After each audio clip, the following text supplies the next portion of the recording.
Well guys, I thought I'd do a quick update on this truck. I'm going to the dump right now, so I got a whole bunch of mess back there.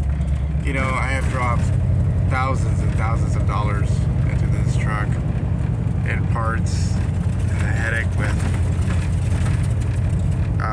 parts houses and all that stuff, and I still can't seem to get this transmission to shift right. It had a lot to do with the rear spline, where the receiving end was 32 or 36, or I don't remember, the 37 spline, 32 spline or something, and it's 32 spline, and the male end was a 27 spline. And so we went through all that. There was a shop here locally that did some work on it,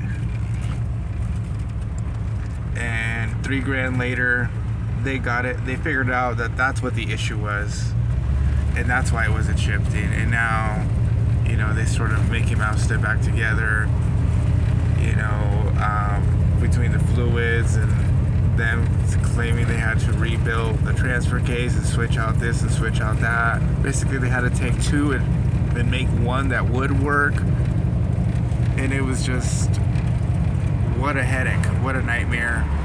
After about a month and a half of going back and forth, you know, I'm a touring musician. Every time I'd come back into town, I'd have a few days to work on it, and we just were not getting anywhere, guys. We were not getting anywhere. It was very frustrating, and obviously it was because, you know, the spline situation, and, you know, me and my buddy screwed up totally and didn't notice that when we married those things together. So that really sucked. And at one point, you know, I just gave up on it. I just had to put it down, and I had to buy myself a little tour band. The band needed something to, you know, go around and travel, and I was able to find a really good deal on a 97 Dodge Ram 3500 wagon. So that was cool.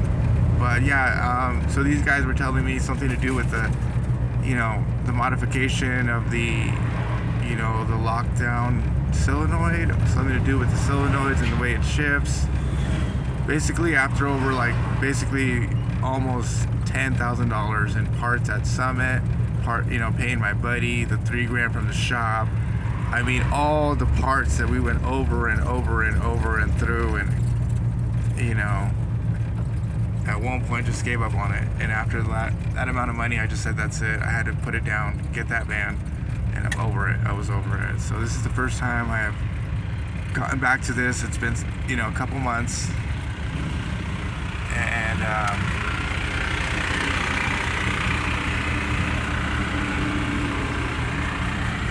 you know, so obviously having the same issues.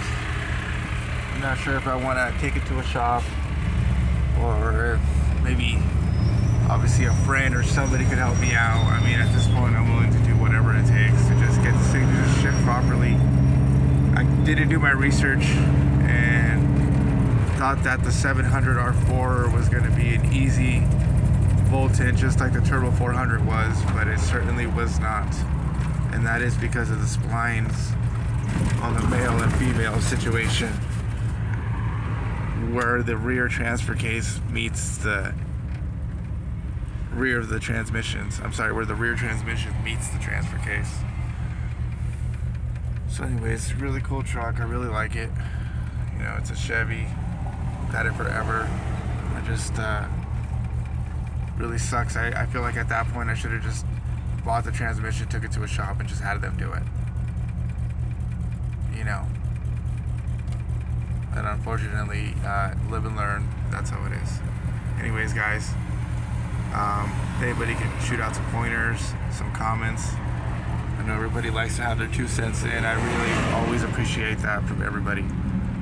Whether it's positive or negative, I welcome it all. So thank you guys very much.